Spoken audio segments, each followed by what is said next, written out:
Every legacy is different, but every legacy can be great.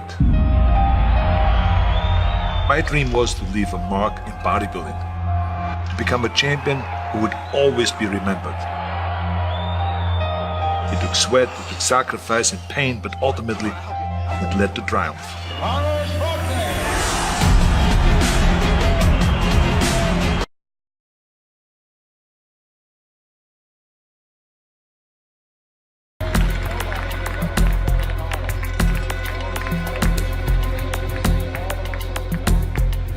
Well, for me, the most important thing always is to have a deadline. When I, for instance, had a competition, and let's say the competition was in the middle of September, and it was now beginning of summer, so there was no more time to screw around. So there was the time now to get going on a diet, to get going with the training, to not slack off at all, because there was a deadline there. The day of the competition, I had to be in the best shape possible. It was very important to pick that time and to say, this is when I have to be in top shape, and then to work towards that. But it's not just with the competition. It could also be that you say to yourself, the summer starts in June.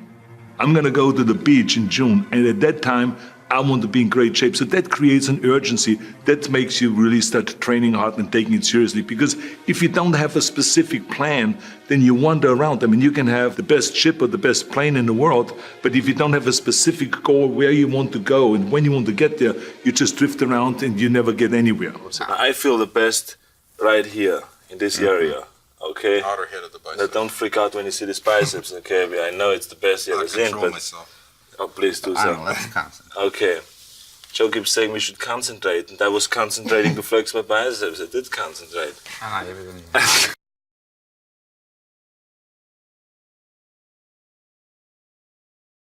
If you do a pushing exercise and a pulling exercise, let's say, for instance, with bench press and with chin-ups. So it worked much better when we did a set of bench press, and immediately after that went to the chin-up bar and did a set of chin-ups. You get more definition and muscle separation by doing that. So it really worked well. And sometimes we even not just did a superset, but we did 3-4 sets. Because remember, the body doesn't really respond to the same thing over and over. But you got to always give it the extra punch. So I think supersets and triple sets and quadruple sets and all of those kind of things create that kind of extra fire in the muscle.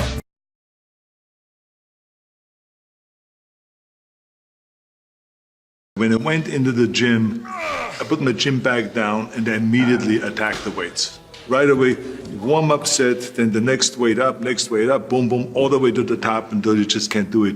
And supersetting, everything was always supersetting, and 3 pumped sets and 4 sets in a row, 5 sets in a row. So it really changed in what exercise we did.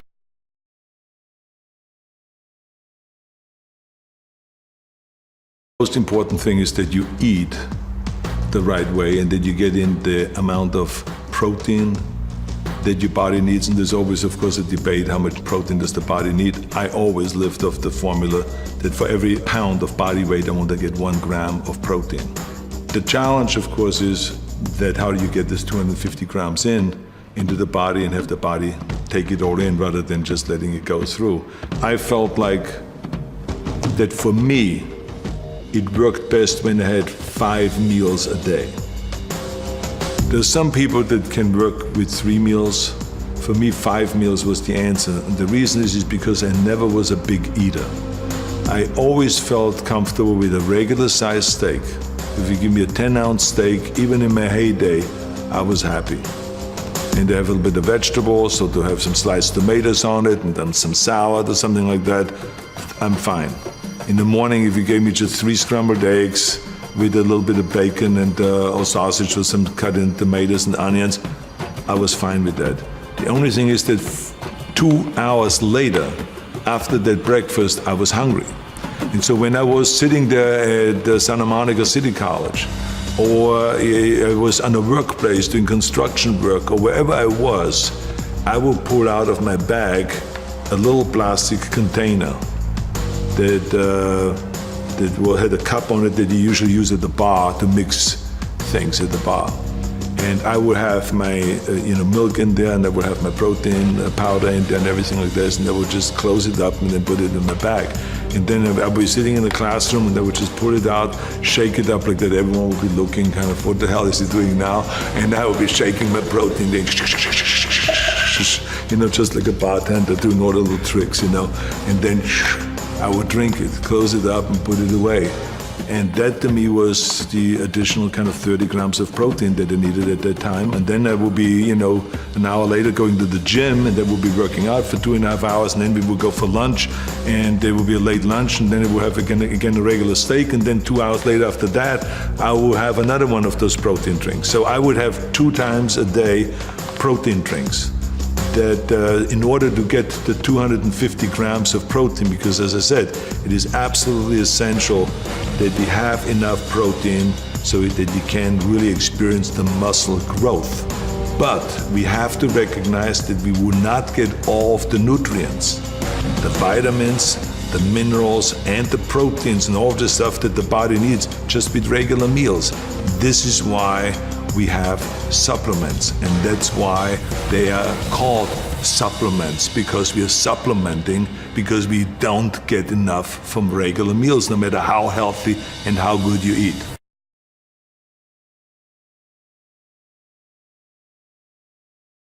Over with the dumbbell, which was my, as you remember, we talked about that, my favorite exercise, to lie across the bench and to have a heavy dumbbell, like 100, 120 pound dumbbell, and to do like 15 reps of that to get great serratus, to expand your rib cage and all those things.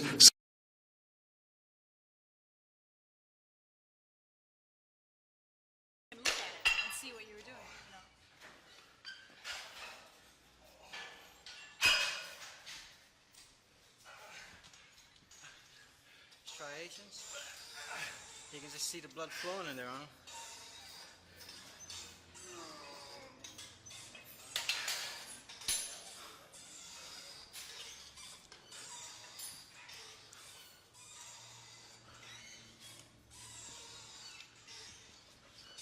Okay, you said, come on.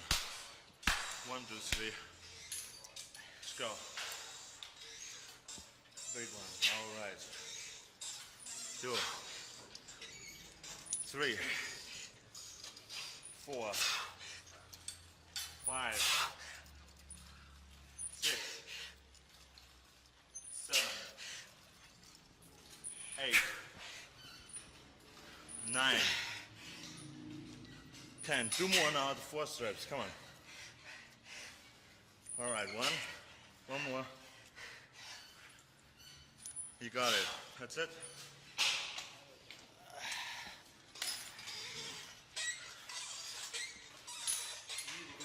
Or he's going to kill you the next 6 weeks. I'll get in shape first and then die.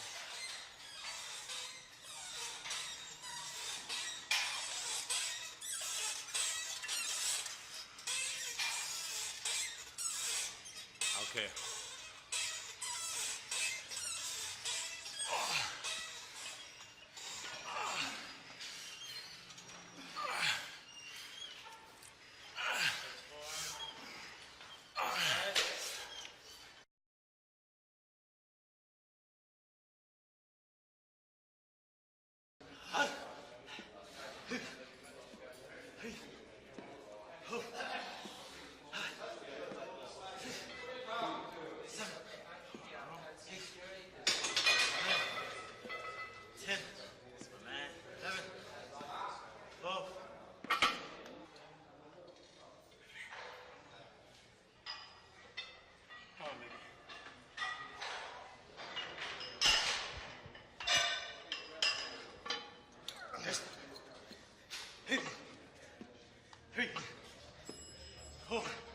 Beautiful. 5, come on. 6, 2 more. 7, 1 more.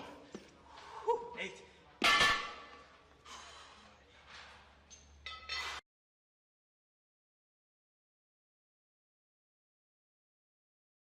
That you go to the gym and you go through the motion, but you don't really have your mind inside the muscle. So when you do a bicep curl, I can't just stand there like this. Yeah, you can. I've seen the guys training with me also 4 hours a day, 5 hours a day. But they look like shit. And why did they look like shit is because they didn't concentrate. They did the same exercise, but they went like, they stood like this, and then they looked sideways. kind of like they were bored because they didn't even know why they were training. They were not inside the bicep. I tell you, you got to be inside the muscle. So this is the difference. So this is why when I see guys texting, they're not serious. This is Mickey Mouse stuff, you know? You train or you don't.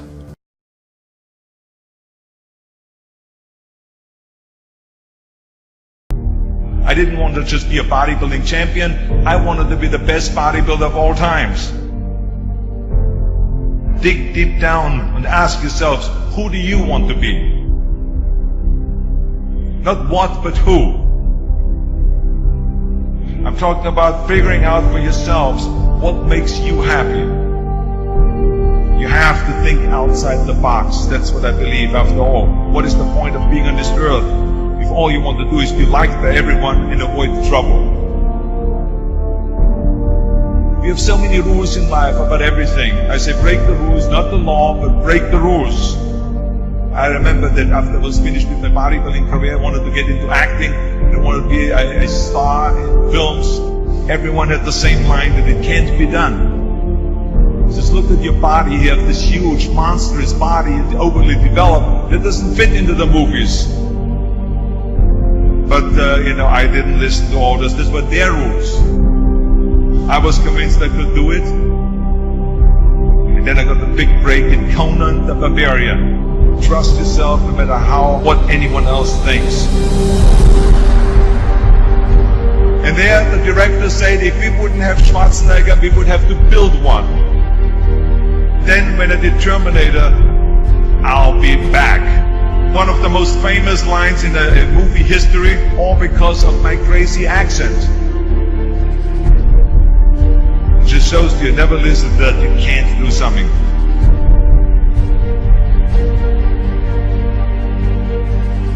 Don't be afraid to fail. Anything I've ever attempted, I was always willing to fail. Don't be afraid of making decisions. You can't be paralyzed by fear of failure, or you will never push yourself. You keep pushing because you believe in yourself and in your vision. And you know that it's the right thing to do, and success will come, so don't be afraid to fail. I mean, how many times have you heard that you can't do this, and you can't do that, and it's never been done before? So pay no attention to the people that say it can't be done.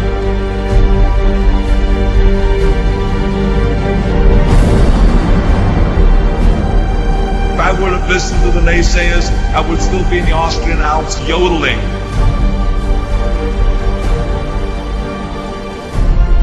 I would never have come to America. I always listened to myself and said, yes, you can.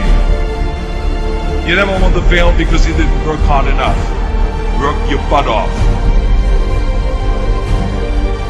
I always believed leaving no stone unturned. No pain, no gain.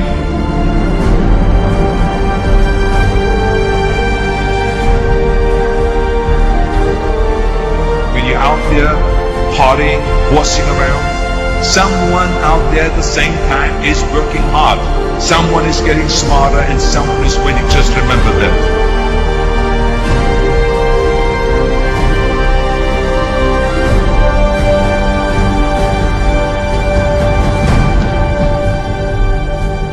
You can't climb the ladder of success with your hands in the pocket.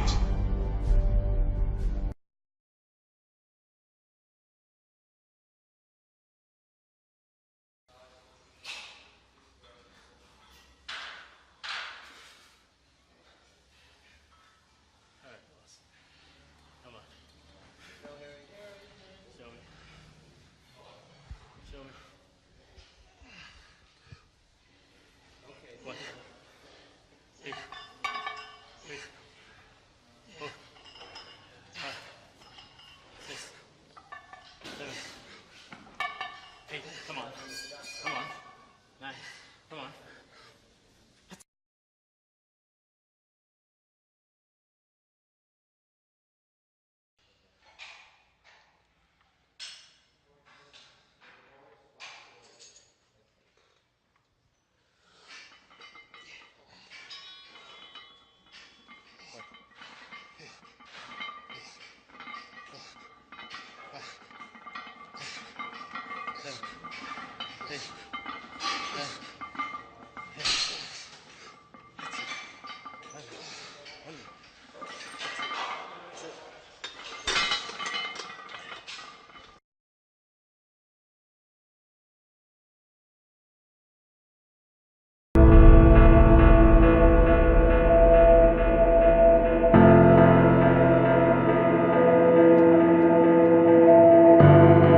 I would say that when it comes to size or anything like that, I didn't ever feel like I wanted more, but I wanted more of perfection.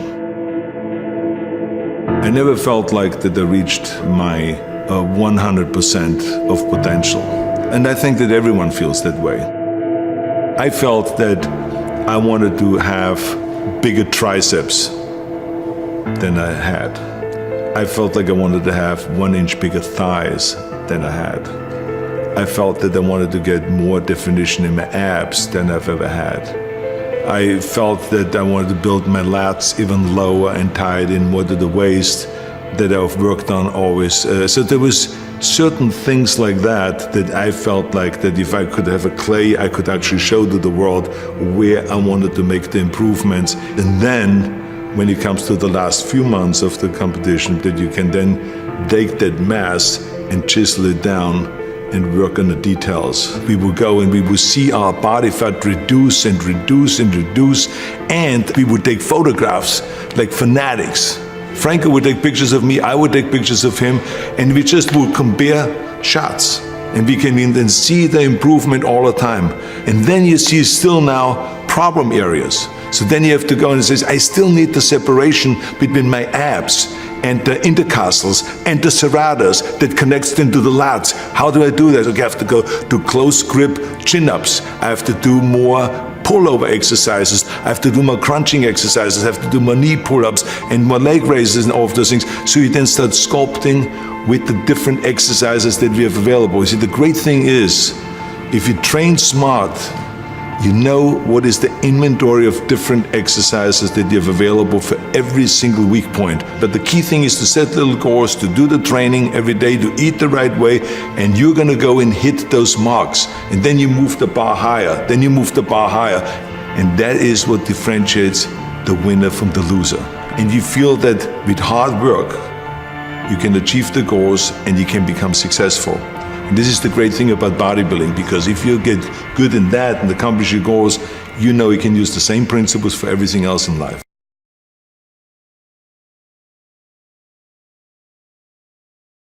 I always believed in order to be motivated or to work really hard, is you need to have a vision in front of you.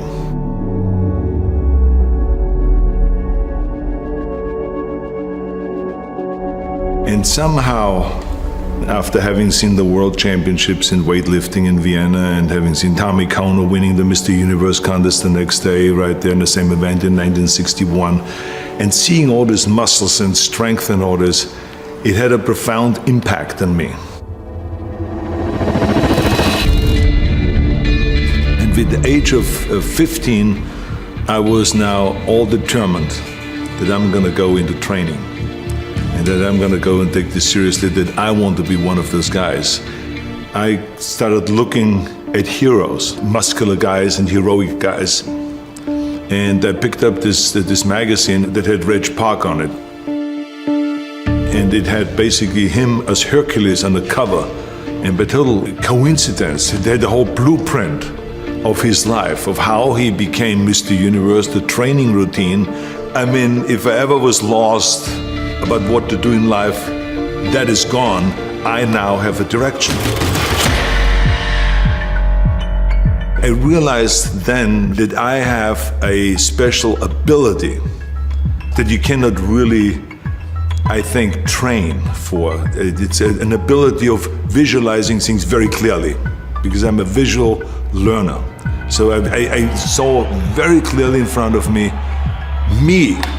being up there on that podium in London, where Reg Park was, and seeing the hundreds of bodybuilders around and me elevated with the trophy in the hand and celebrating, and thousands of people out there screaming my name.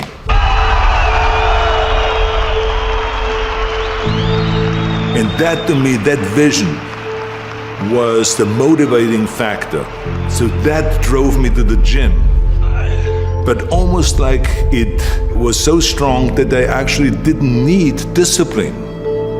It just took me there. It just sucked me into that, and to train every day, because to me, it became kind of like every workout I do from now on is going to take me one step closer to turning this beautiful vision into reality.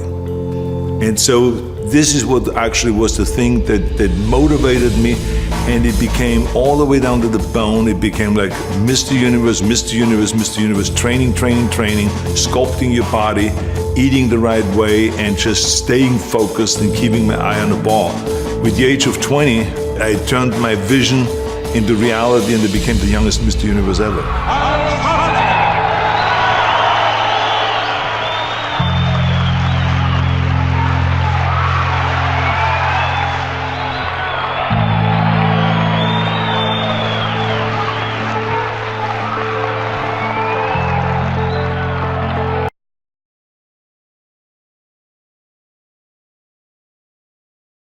In my days, we were not as sophisticated when it comes to dieting, and we didn't have the food supplements that are available today with getting definition and cutting down and all those things. We had food supplements that were really good for gaining weight, but we didn't really have much available to lose weight. So to me, my way of really getting defined and getting kind of a really mature definition, rather than just dropping quickly 10 pounds or 15 pounds with a watermelon diet or something like that. So that's not the right way to go. So I always felt like if I do, instead of 20 sets, 30 sets, 35 sets a body part.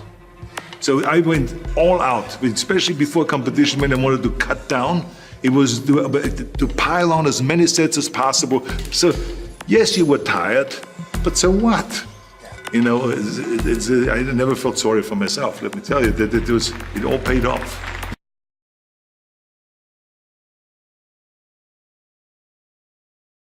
For people is to stay on a diet. But do you believe it may be that the part of the reason why they can't stay on their diet is because their vision isn't in check or their why isn't right? I mean, because that all ties together. You said it didn't matter to you because you were eating what you needed to eat for your goal. But how do we tell them to kind of have that same mindset as it? So how can we help them be better when they're watching this and they're saying, as soon as I'm going to download the blueprint and I'm going to change and I'm going to transform myself? Well, to me, is what are you more hungry for? Am I more hungry to be Mr. Olympia?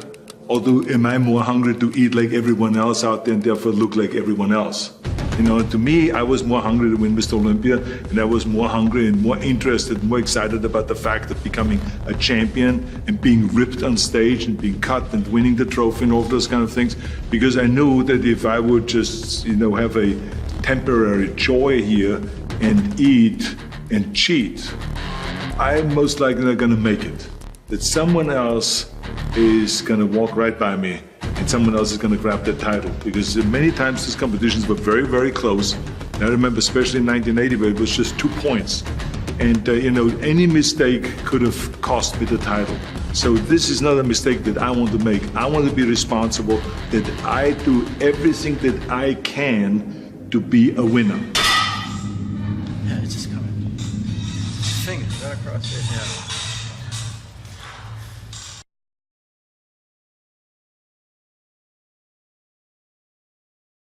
Raferson, the director of Stay Hungry, said to me that I'm interested in having you in a movie. And then he said, but I don't want you to weigh more than 210 pounds. So I said to him, well, it's funny you come to me and you want me to be in a movie, but I'm weighing 245, 246. But he demanded that. And he says, look, it's very simple. On the day we start shooting, he says, I'm going to put you on a scale. And if you don't make the 210, you're out. I worked on it. I started visualizing myself very clearly as a lean athlete, because that's the only way I could lose that weight and all of a sudden get interested in running more. Because up until that point, I ran like 3 miles after training or before training or whatever. But now all of a sudden it was 5 miles, 6 miles, 7 miles, 8 miles in order to lose the weight. And I did everything with high reps. And I was watching my diet, what I eat and all those kind of things. And the day before, with Bob Raferson, he says, let's step on a scale. And I stepped on the scale and I weighed 209. So it just shows to you what is possible if you visualize exactly what you want to look like. So it can go one way, which is that you can lose weight and get trim and get slim and everything, get the abs out and all this. Or you go the other way and you gain weight because you see yourself big and you see yourself as a winner of a Mr. Olympia or something like that. I knew all along that it doesn't matter if I go down to 200 or to 160 pounds. Because if I make my mind up, it doesn't matter how much weight it is.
Why do you want to work out? And it can be as crazy as it is. It could be, I want to impress girls. If that's your goal, so be it, but it motivates you. It could be that you're emulating a certain, bodybuilder. Have those pictures put all over the wall like I did when I was a kid. So that every day when I go to sleep, every day when I wake up, I look at those pictures and they motivate me. You need that motivation, and then therefore you have this kind of imprint in front of you all the time, and you know exactly what you're chasing. This is why I always smiled when I was in the gym. People always came up to me and says, why are you smiling? You're working out 5 hours a day. You're doing the same as the other guys, but the other guys have a sour face. They're pissed off that they have to do another rep or another set or something. I looked forward to. Why? Because I knew that every rep that I did and every set that I did and more weights that I lifted, I get one step closer to turning that vision into reality.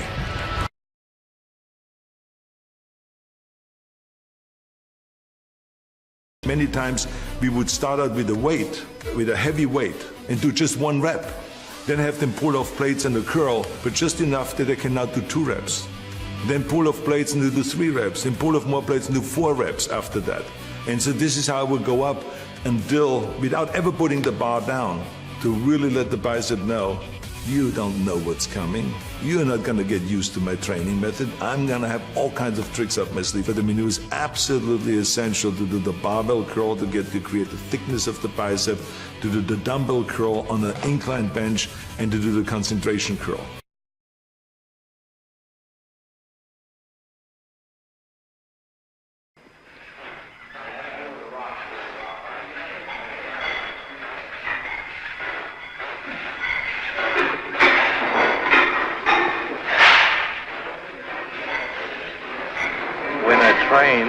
It really depends on what body part I train, what I think about. But it always has to be something that has involved in some form or the other with self-hypnosis. I really psych myself up for it, because otherwise it's impossible to squat with 400 or 500 pounds. I mean, it's really hard to do that, and it can be boring.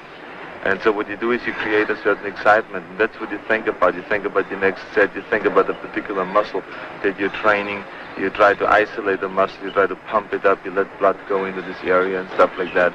And your feedback then always is that the muscle is responding, and that means growth. Can you pull out the hand here? Pull the pin out somebody, kid. Okay, thank you.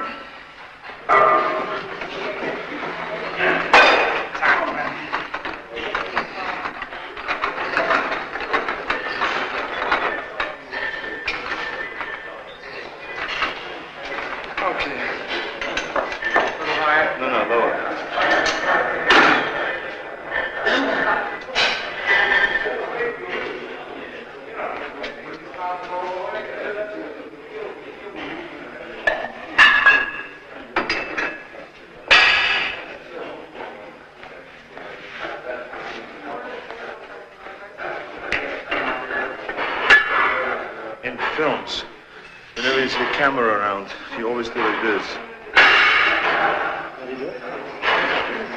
To make the trauma build up a little bit. To show there's over 100 pounds. That's right. It is a 10-pound plate, but you must make it sound like it was 1,000 pounds. So everybody thinks you're Macho.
Concentration is one of the things that I've learned in bodybuilding more than anything.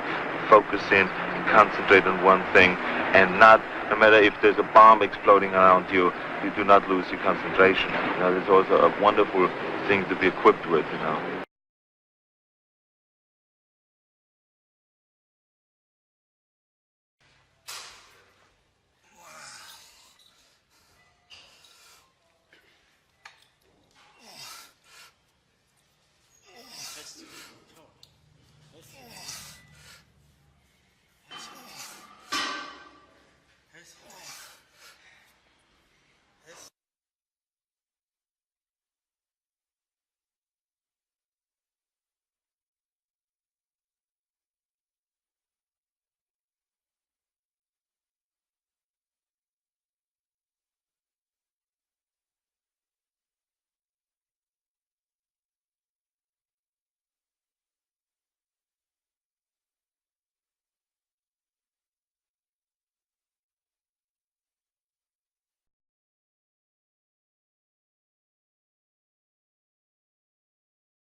Come on. Come on. Nice. Come on. That's it. Hit. You're the boss. You're the boss.